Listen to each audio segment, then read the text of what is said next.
Hey, good afternoon, everybody, and welcome to the Dan Wickline Show. Kyle just told me something that I'm having a hard time processing. He told me that for some reason on Saved by the Bell,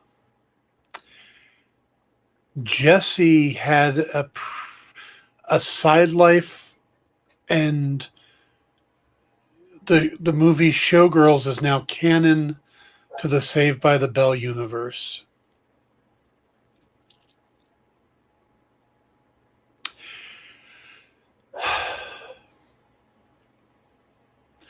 I'm not sure how to process all that.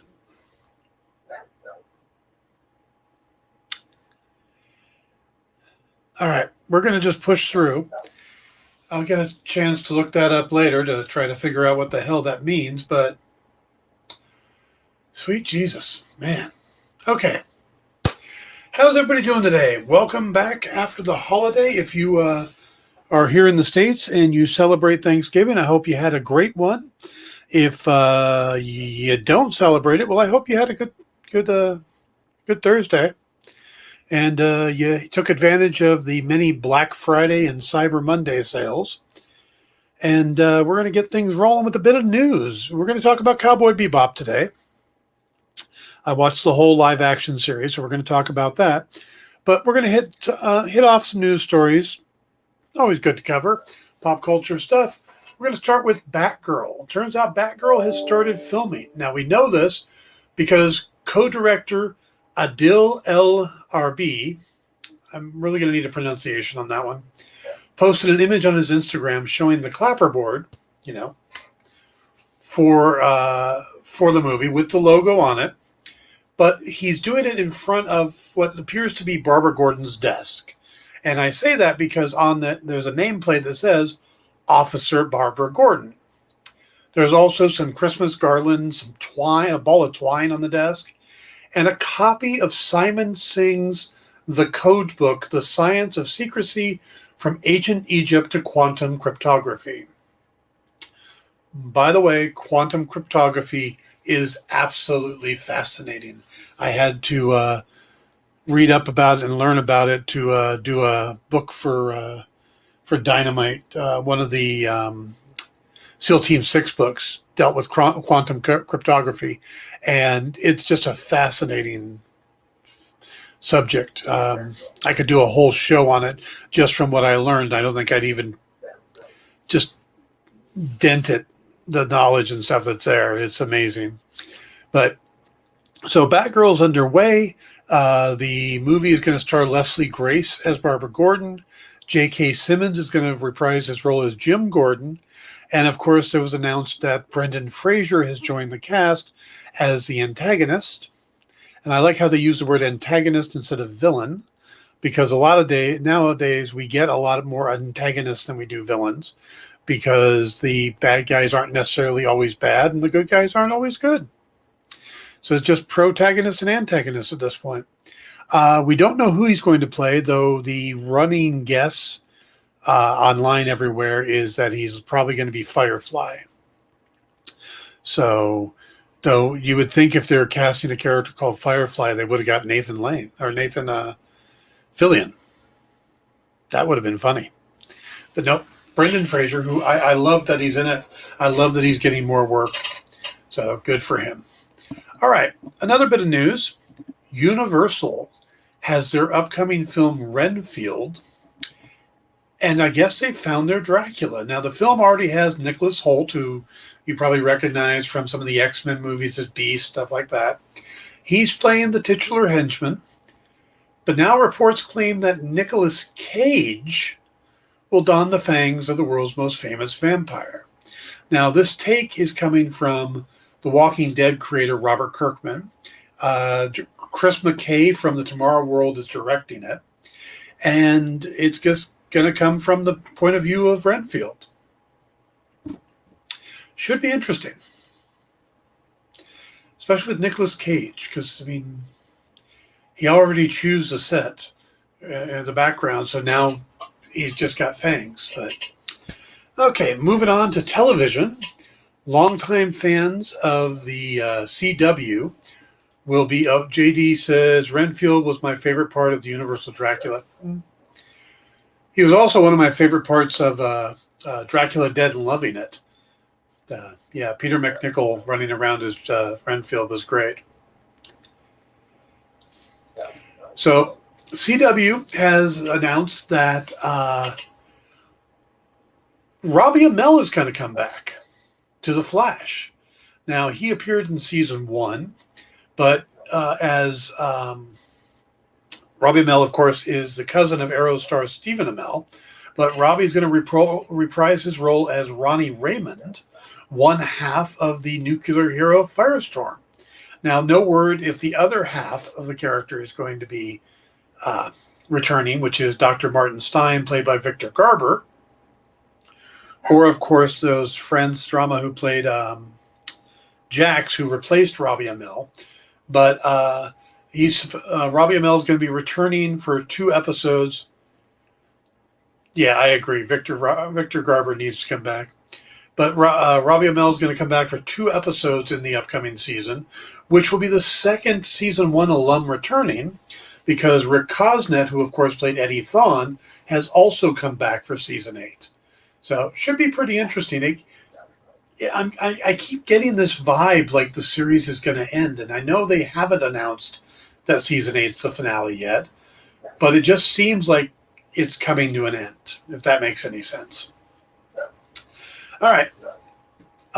We got some news on the front of Shazam! Fury of the Gods through kind of a interesting way. Helen Mirren was talking to the Associated Press, and they were trying to find out if her character of Hesperia was going to be a bad guy or a good guy, and she wouldn't give that information. What she did say, though, is that she is going to be one of 3 goddesses working together. Now, we know that Lucy Liu was on board as Calypso, another goddess, but Mirren also said that Rachel Zegler was going to be the 3rd goddess. Now, she didn't mention the name of the character, but pretty much confirmed that Zegler is playing one of the 3 antagonists, it sounds like they're going to be. Now, if you don't know Rachel Zegler, you're going to be seeing a lot of her. She's playing the Maria Vasquez role, the lead role in Steven Spielberg's version of West Side Story. So expect that she's going to just explode. And then she's going to be in this movie too. So good for her. Hope it goes well. And yes, R.I.P. Stephen Sondheim, who passed away just recently in the last couple days. Amazing writer and composer.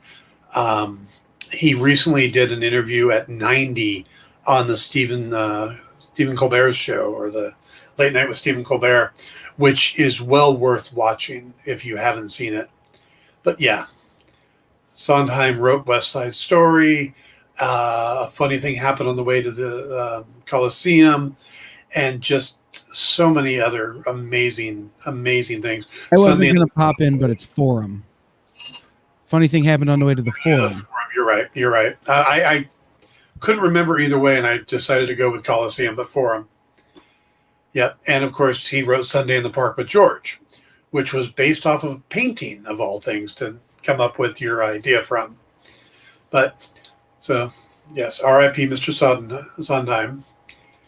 But yeah, if you haven't seen it, check out, go on YouTube, check out Sondheim's final interview with Stephen Colbert. It was from back in September, so it's relatively new. And yeah, a great musical called Assassins. Was that Kyle, or are we able to now hear the other voices in your head, Dan? A little bit of both. A little bit of both on that. So, all right. And of course, the big news yesterday is that Spider-Man is a menace to the internet. Yes, Spider-Man brought down the internet yesterday in a way. He basically made all the ticket sites crash. But, you know, this was first day of pre-sales for Spider-Man No Way Home are higher than those for a ton of pre-pandemic titles. Higher than Avengers Infinity War, than Spider-Man Far From Home, than Star Wars The Last Jedi, Rogue One, or Star Wars Rise of Skywalker. It outdid Black Widow within just 2 hours. Oh, thank you, Wolf. Only Avengers Endgame has had more pre-sales. Now, this comes on the heels of a bizarre quote or a bizarre announcement from Amy Pascal, where she basically said that they're in the process of doing a second trilogy of Spider-Man movies with Marvel Studios. Now, Tom Holland has been really unsure about what's next for Spider-Man, and Kevin Feige hasn't said anything, but he's promised not to drag fans' hearts through the mess like they did last time with Sony took them back and they didn't, and back and forth. But Pascal's statement wasn't really a declarative. It sounded more like she was kind of coming off the cuff and just giving information, but really didn't think it out, because there's a line that she says that a lot of sites are dropping where she says, well, it's not necessarily in, and then cut herself off. So maybe some of these movies aren't necessarily in the MCU. Maybe some are. Maybe he takes a trip over to the Venomverse or whatever you want to call that. Yeah. And Sony itself seems to be kind of backing the statement up a little bit. Like, well, wait, it's not exactly what she said. So I have a feeling we're going to get more Tom Holland. Will it be 3 more movies? Will they be tied to the MCU? I think that all is up in the air. Tom Holland has said that he doesn't want to be playing Spider-Man at age of 30. He's 25 right now. He doesn't want to be Spider-Man at age of 30 because he thinks that his career would have gone. Basically, that's a sign that his career hasn't gone how he hopes. But if his next big movie is any impression of what his career is going to be like, which is the Uncharted movie, from everything I'm hearing, is horrible, he's going to want to hang on to them tights as long as he can. Just saying. All right, let's move on to our main topic. We are going to talk Cowboy Bebop, the live action series. Now, I am going to be talking some spoilers here.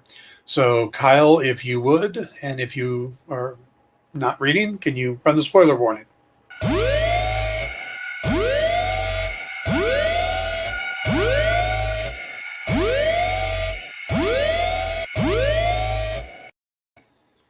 We want to make sure that you know that spoilers are going to happen. So that's why we run that. Now, let's turn Hawkeye a little bit more this way. That's a little better. By the way, for those of you paying attention, Thursday's show is going to be talking about the 3rd episode of Hawkeye. Tomorrow's show is going to be an interview with Scott Wilkie about his Kickstarter for a very interesting book called Periwinkle. Think of it as John Wick meets Elf. And, I had a good chat with him, and that's going to run tomorrow. So, all right, let's talk Cowboy Bebop. Now, I really like the casting here. No, let me start off by saying I hadn't watched the anime. I used to watch a lot of anime and manga. I would, and this is going to show you how long ago it was. When I was married, my wife and I used to go over to Suncoast and buy VHS tapes of anime.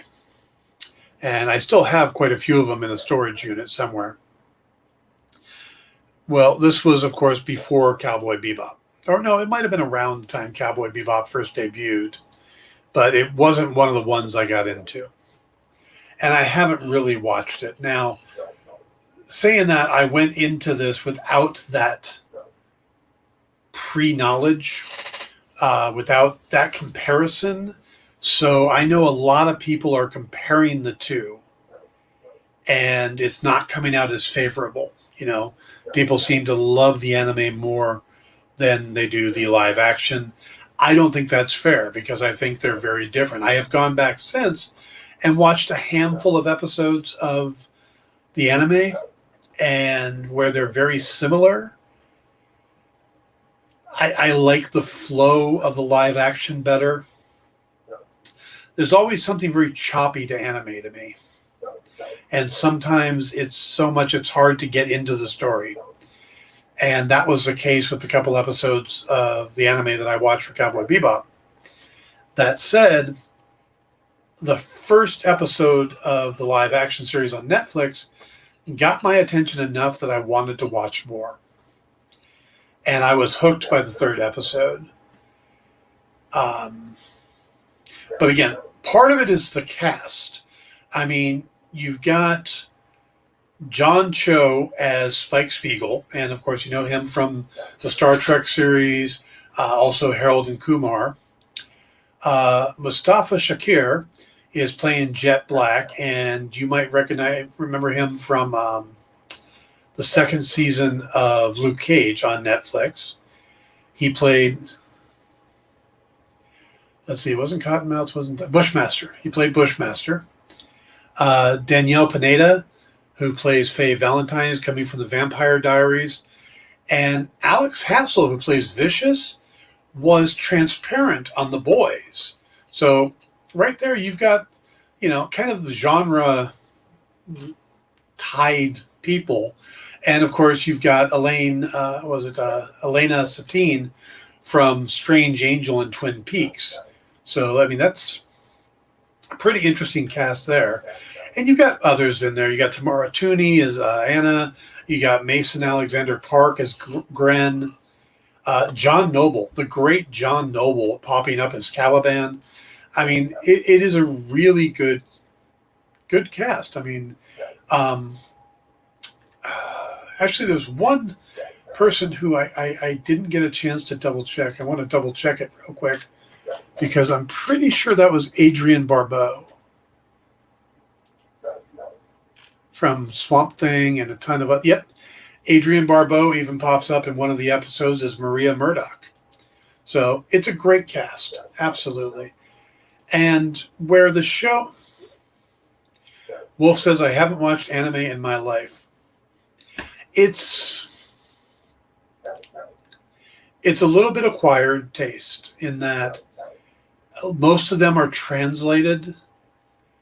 And so your scripts are a little jumbled. In watching the Cowboy Bebop anime on Netflix, I noticed that the closed caption or the subtitles don't necessarily match the English dub, which I find fascinating. I mean, they're similar, but there's a big enough difference that you're going, wait, that's not what he said at all. So you'd be shocked what is actually anime that you might not think is anime. Well, Kyle, you're going to have to give an example of that now that you've said it. Okay, fine. When I was coming up, things like Kiki's Delivery Service, a lot of the Miyazaki stuff was on Disney Channel. We all thought those were Disney movies.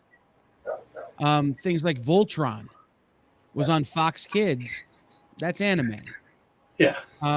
So it's stuff that you didn't necessarily know was anime because it wasn't presented as this is an anime, but it actually was.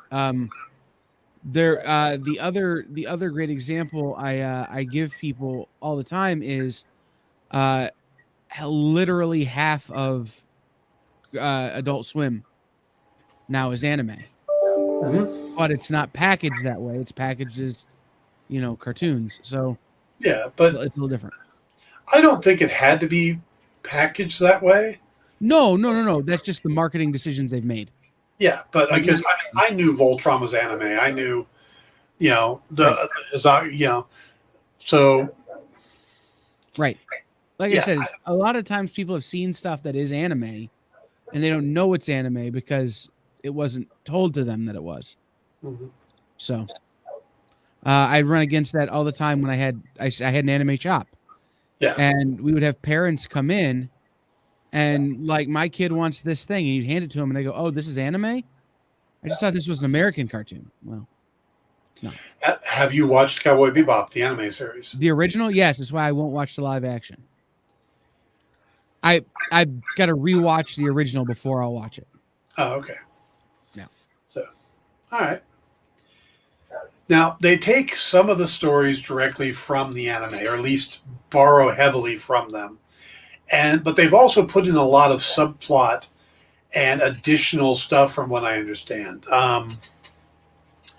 We get a lot more into the background of John Cho's character of Spike Spiegelman, or Spiegel. He even gets a name. They give, because if you've watched the anime, you know he used to be part of the Syndicate. But, and he's going up against Vicious, who's his kind of brother. Well, they gave him a name, and his name in it is Fearless, which, if you didn't realize his name was Fearless, you would learn it pretty quickly because they say it constantly. People are yelling it. People are saying it in whispers. Fearless, fearless, fearless, fearless.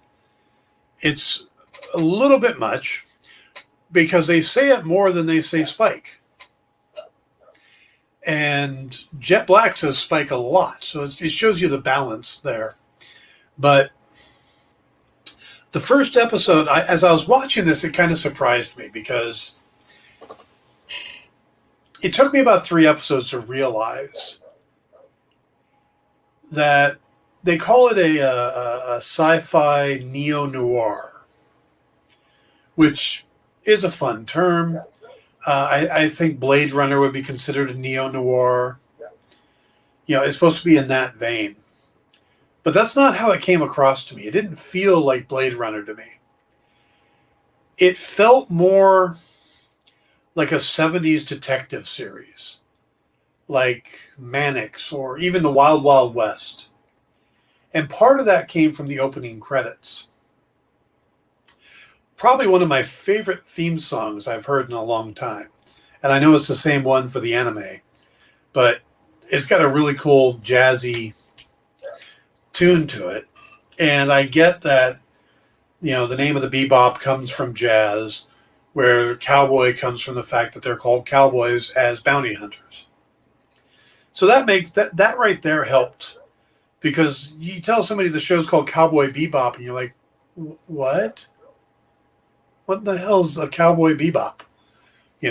So having the name of the ship, it makes a little more sense. I know Lisa was like, what the hell is that? Why would I want to watch it? So, but I gave it a shot. Actually, Paul was talking about it on Pop Go the Writers, and he had watched some of them. So I thought I'd give it a shot because he spoke highly of it. But he also had seen the anime before. The first episode, what I liked about it, like I said, it felt like a 70s detective series through the first 7 episodes because they were kind of self-contained. 6 or 7 episodes. Like, we're going after this bounty in episode 1. We're going after Asmanoff and his selling red eye. All right, episode 2, we're going after this bounty. Oh, episode 3, it's this bounty over here. And there was basic conclusion to each one, so it didn't feel like you had to just tune into the next episode. You could go, I'll come back tomorrow. Where you watch something like when I watched Altered Carbon, first season of Altered Carbon, as soon as the first episode ended, I'm like, I have to see the next one. Yes, play, yes, play, yes, play. And I was able to split up Cowboy Bebop without that feeling because, like I said, most of the episodes were very self-contained. The last 3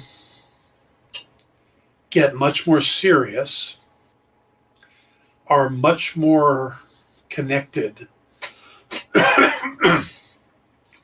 Actually, and what it is that episodes 8 and 10 are like a 2-parter, but episode 9 is a complete flashback episode from beginning to end. They don't even really, they just give you an entire flashback to the days when Fearless was part of the Syndicate and working with Vicious and what it was and how he met Julie.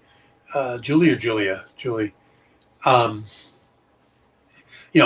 basically gave the whole history there, which I thought was nice, but it was really weird that it just popped up in the middle, Here we are with a cliffhanger, and I don't think this would have gone over as well if it was a weekly release show, because you wait a week to find out what happens in the cliffhanger, and then you get an entire episode of flashback, and you have to wait another week for a cliffhanger. That would have pissed off a lot of people.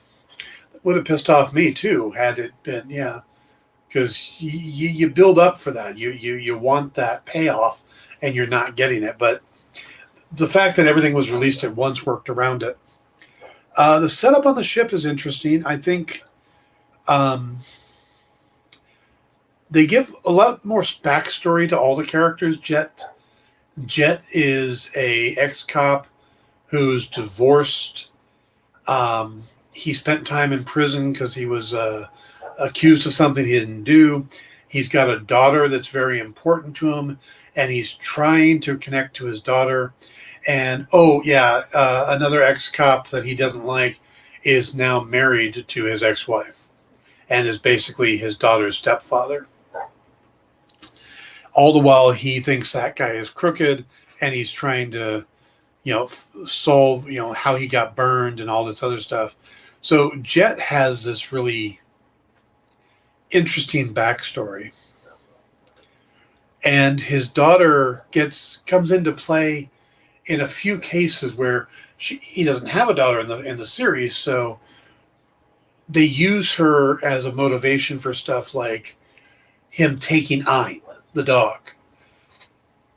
Where in the animated series it seems like they find Ein and he just kind of becomes part of the team. After they capture the guy who's stolen him.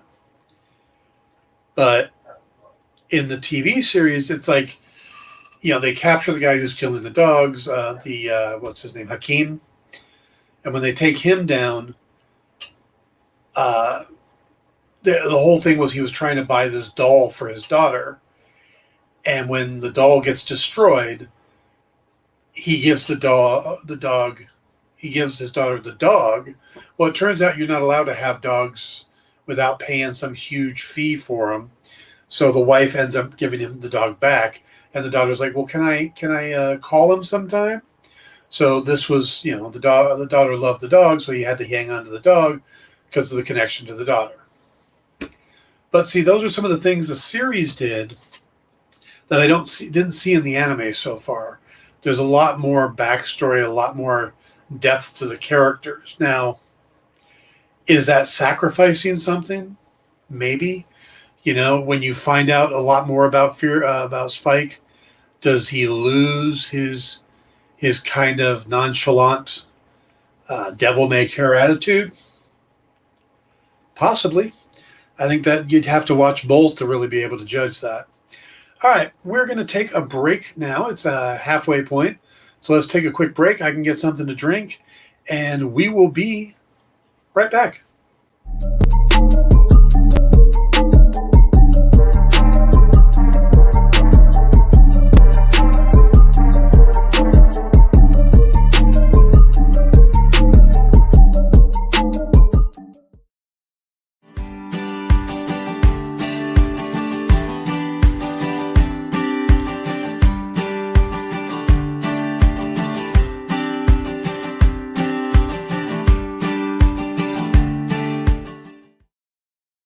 They say it, and it's true, that everything is getting faster. You're not getting any younger, and time is the single resource that you can never get back or get any more of. So why are you wasting time wandering around a comic book shop looking for a new storyline to get hooked on? Hi everybody, and welcome to Minute to Spin It.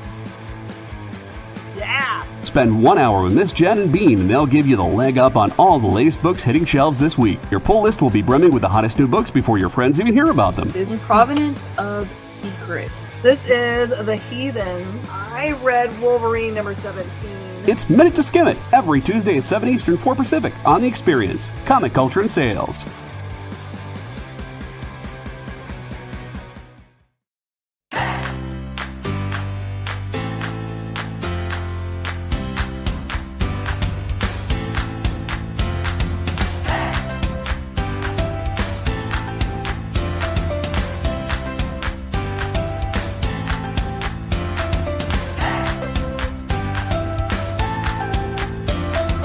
There's something for every imagination at your local comic shop. Visit ComicShopLocator.com to find a store near you.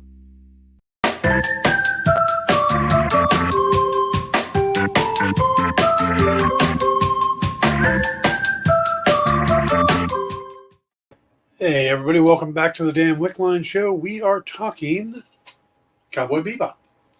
Now, the series debuted just a little while ago, and I got to watch it over a couple days.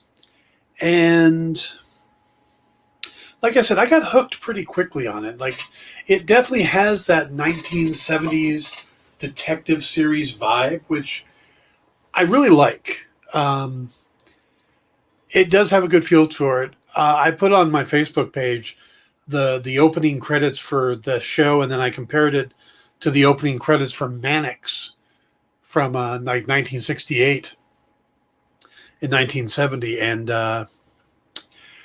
there was a similarity to them. A lot of running, a lot of cut panels, like here's a panel over, here's a panel moving by, you know.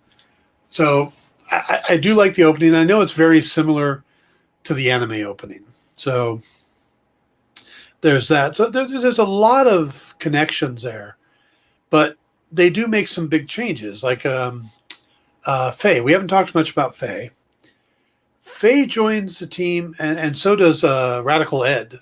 Radical Ed joins the team early on in the anime, and we don't get Radical Ed until the last minute of the season. We don't know for sure if there's going to be a second season or not, but if there is, they're in a very different place than we get them in the anime series. They do have the classic fight between Vicious and Spike, with him going out the window and falling into the river, whatnot. But by the end of the series, of the season, Faye has gone off to look into her own past. Spike and Jet have had a falling out because Jet lied and didn't tell, or Spike lied and didn't tell Jet that he used to be part of the syndicate. And Jet is basically passed out on the street, where Spike is passed out on the street when Radical Ed pops up. And I have to tell you, the 30 seconds that Radical Ed's on the screen is one of the most annoying characters I've ever seen in my life. Oh my God. That is a true manga character. That is a true anime character. Just yelling and high energy and just, wow. I don't know about season 2, but if Radical Ed's a big part of it, that may be a knock against it. But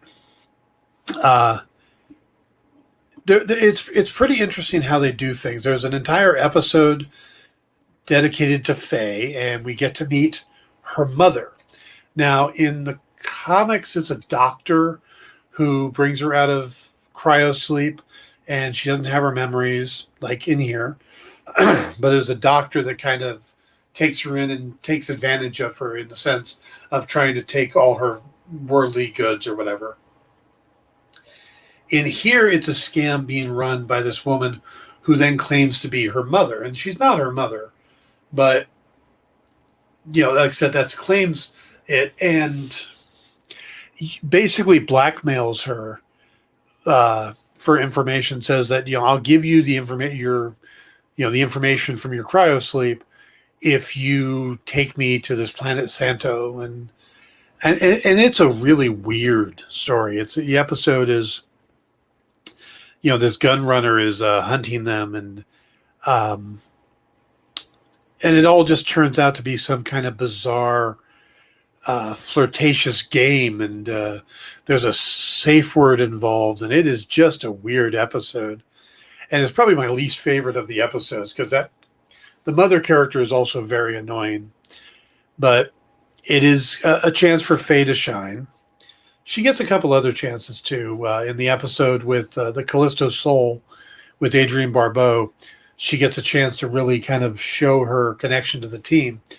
But where Faye comes in the anime a little bit later, she shows up in the first episode as someone who is not necessarily going after Asmonov, but going after Asmonov's girlfriend, who is supposedly the daughter of some rich person. So they, Spike and Faye are both on bounties, but they're on different bounties.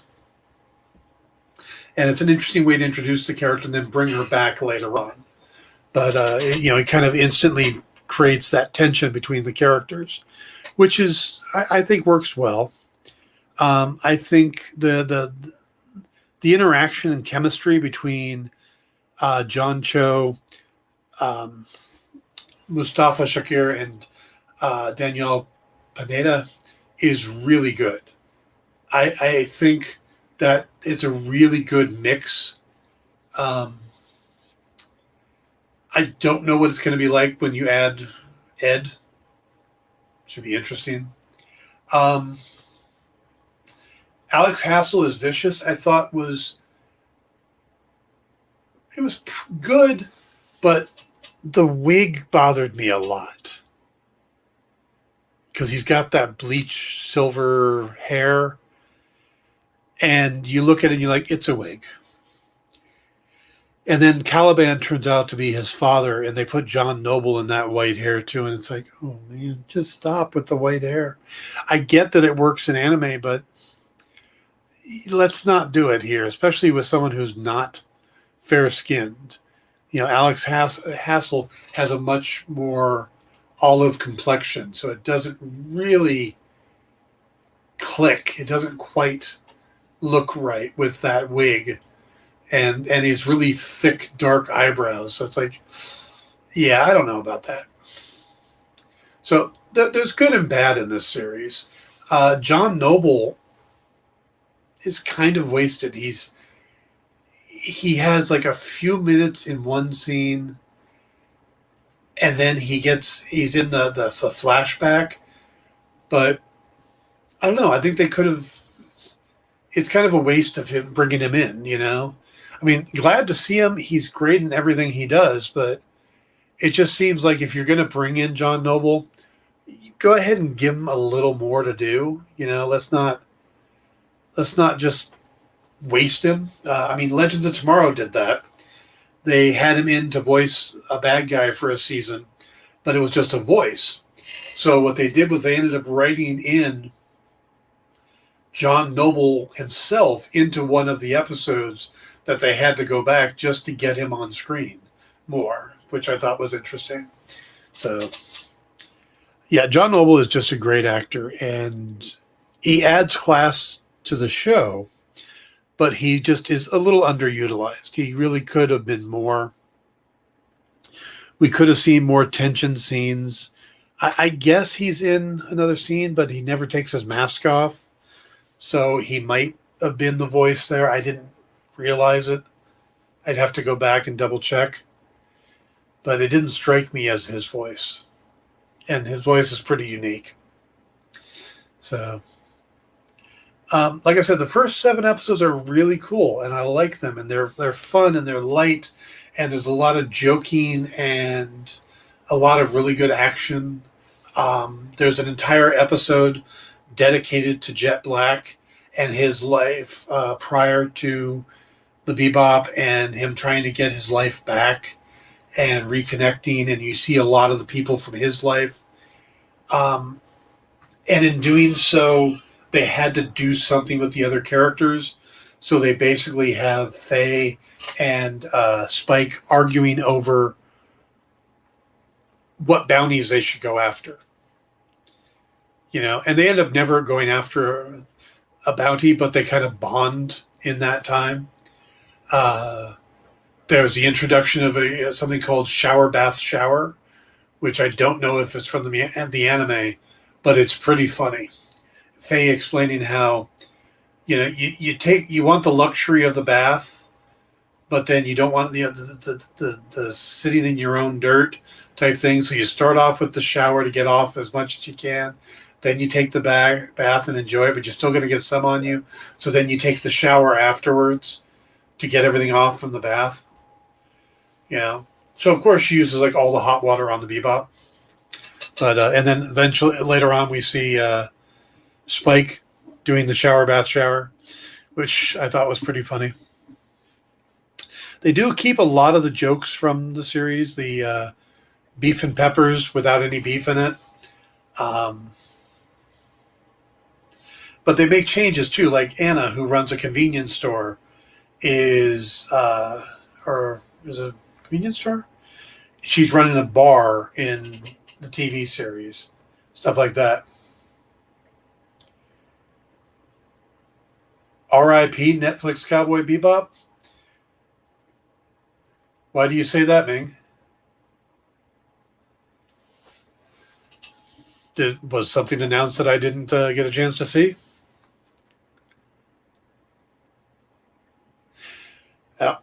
I don't know about that, but yeah, I like I said, I actually liked it. I enjoyed the episodes. It was entertaining, but again, I'm coming at it from a point of view of someone who hadn't seen the anime, and I've watched a couple of them now, and I can see the connections, I can see the inspiration, but it's definitely an adaptation. They're not trying to do it exactly, and I can see that's where some of the negativity comes from, and we see it in those anime adaptions, comic book adaptions, video games adaptions. You make these changes for storytelling, and you get a backlash from the people who are familiar with the property already. And sometimes when you change mediums, you need to change certain things to make it work for that medium. Game of Thrones had to make changes. They're bringing back Ned Stark's wife, Lady. I don't remember her name, but she came back as basically a zombie character in the novels, and that didn't really work in the TV series, so they could cut that out, Sometimes you make changes, sometimes you change the origins or you flip things around. Look at the Marvel Universe. The Cosmic Cube was never an Infinity Stone in the comics. Cosmic Cube was its own thing. But instead they call it the Tesseract, and they say, oh, well, the Space Stone is inside of it, and that's where it comes from. Now, that works great for the MCU, but it's not what they did in the comics for years. There have been no announcements. Thanks, Cal. So, yeah, it's an interesting change because as a writer, you come in and you try to connect the dots. And in an anime show, they don't tend to do as much background and depth. They are a little more, at least in my experience, a little more superficial because they want to keep the action going and they want to keep the fun. So they don't get a lot into the depth of these characters. And while we got some of that, but I mean, they never named Spike's, what name Spike had prior. And if he's on the run from the Syndicate, Spike isn't his real name. He wouldn't be that stupid. So it just shows you where the writers come in here and they see this universe and they try to connect the dots. Now, by connecting those dots, some people aren't going to be happy with it. Some people are. I think it works really well for people who aren't that familiar with the series. I think it has a unique style. It's got a great pace to it. And again, you get 7 episodes of the normal setup before they go into the deep story. And that's something that a lot of shows seem to rush through nowadays. You know, X-Files used to do that. They'd have Monster of the Week, and then suddenly they'd have this very deep episode that ties into Mulder's backstory and stuff like that. And that worked well for a lot of years. But then they do the big season finale that, you know, all these big reveals, and then they try to put the genie back in the bottle at the start of the next season, you know, and, Scully didn't see any of that. She doesn't believe, you know, it was all just Mulder seeing it. So, but overall, there's a lot of shows. Like Dexter season 1 was great because it was about him going out and killing. By season 2, he started getting sloppier, and he took on Jimmy Smith's apprentice thing, and it was less about him killing the bad people, and it was more about why he's going to get caught, and more about him, how he should get caught. And I've never been a big fan of that. I like when a show that has a specific formula, it feels like they should stick to that formula, at least for a while. I thought What If, where I liked the What If series, I thought having the Watcher get involved this early was a little too fast. You know, when we look at a show like Law and Order was on for 20 some odd years, they never really broke that pattern, or that their thing, their shtick of, well, the first half are the cops catching the bad guy, the second half are the prosecutors putting him away. We don't get into their personal lives. We just focus on that. We're good to go. And, you know, that worked for a very long time. And they're bringing it back, so they think it's still going to work. I would like to have seen more of the bounty hunting stuff, but it'll be hard-pressed for when things, if there is a season 2, to get them back to normal. Because, I mean, I think that's what Radical Ed is supposed to be for, is to pull the team back together for a really important bounty or something, because they're left in all over the place. Spike is alone, Jet's alone, Faye's alone. So there does need to bring them back together. And Ed shows up at the end with Spike, and he gets Ein back. And they had left Ein behind in the 8th episode. So, but again, it pulls a lot from the anime. So I think if people step back and realize that they're doing something different with the source material, they're not trying to be exactly the same, but they're trying to do as much of the heart and feel of the show, I think they'll like it. But if you're looking for a straight down the line adaptation, no, they make a lot of changes, and whether they're for the better or not, that's going to be for you to decide. Yeah. Again, I think John Cho is great. He's looking a little bit his age, which is kind of interesting. I didn't expect him to look quite as old as he does. And I'm not even sure how old he is at this point. I keep forgetting just how long ago the Harold and Kumar movies were. You know. Let's see. John Cho is... Don't you hate it when you talk about somebody looking old and you find out they're 2 years younger than you? So John's 49, going to be 50. So, yeah, now I feel bad. Okay. So, but he looks good. He does the scenes well. The fight scenes are really cool. The fight between him and Hakeem. The opening where I know he interrupts a store robbery or something at the beginning of the animated series, but here it's a casino heist. And it reminded me a little bit of The Fifth Element. You know? Yeah, the opening gave me kind of a Fifth Element vibe, which would also, I think, would fall in the sci-fi neo-noir category. And I think that was part of what pulled me in, and the fact they did it, because it felt like a little bit on the cruise ship, the Flotsam Paradise or whatever it is. Because when he goes into the casino room and takes out the bad guys, here he just walks in, he's got his headset on, nonchalantly walks in and then takes out all the bad guys.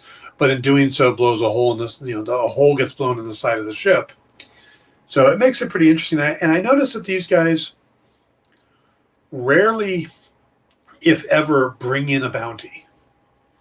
They tend to kill them, and they're supposed to bring them in alive. So these guys work very hard and take out a lot of bad guys and don't actually get paid for it because they end up killing the bounties.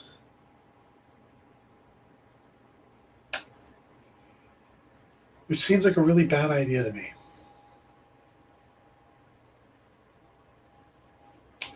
Yeah, it's not going to get you beef for your beef and peppers. It's just not. So, all right. That is my thoughts on the Cowboy Bebop. I think it's worth giving a shot. If you haven't seen the show or haven't seen the anime, give it a shot.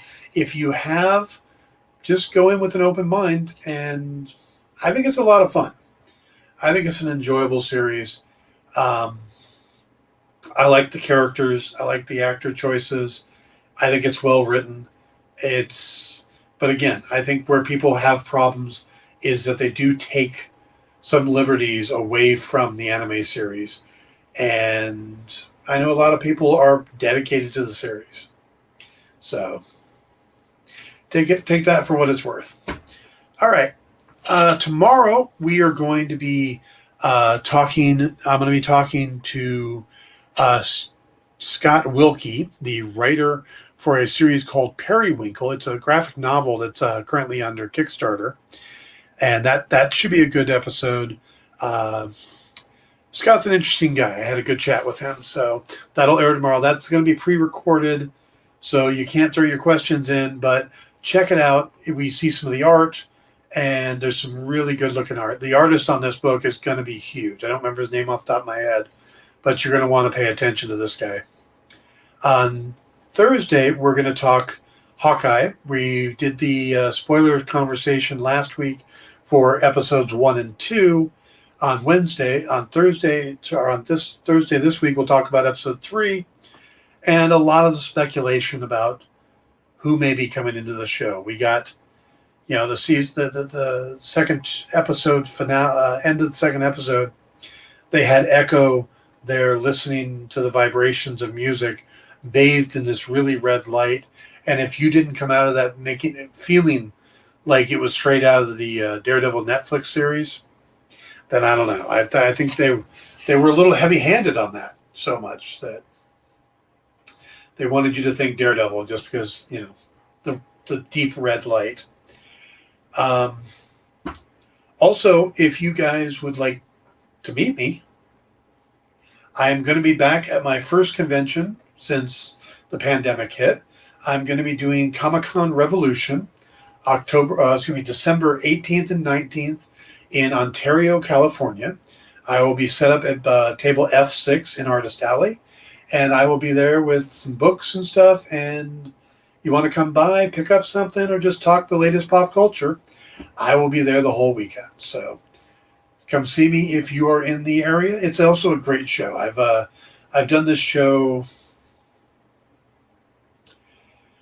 2 or 3 times now and really enjoy it. It's a good show put on by some good people. They may not seem like that familiar of a con if you haven't heard of it before. They're starting to do one in Florida as well. But this is run by a group of people that used to work for Wizard World, and then they went on to run the Long Beach Con for a few years, and then they split off from the Long Beach Con to start their own thing. So I highly recommend Comic-Con Revolution, and I will be there. So come on by. Stick around. After this tonight, we're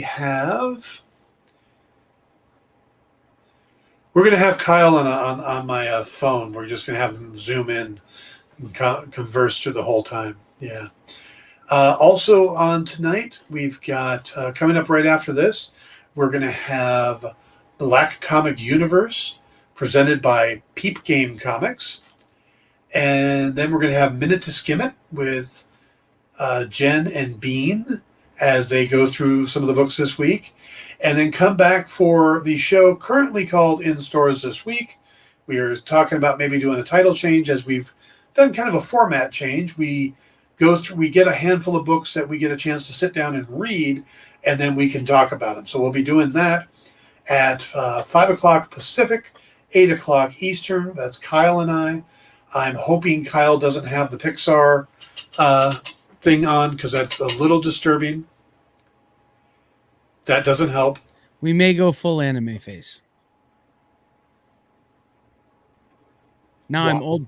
If I talk, I'm young person anime face. If I purse my mouth,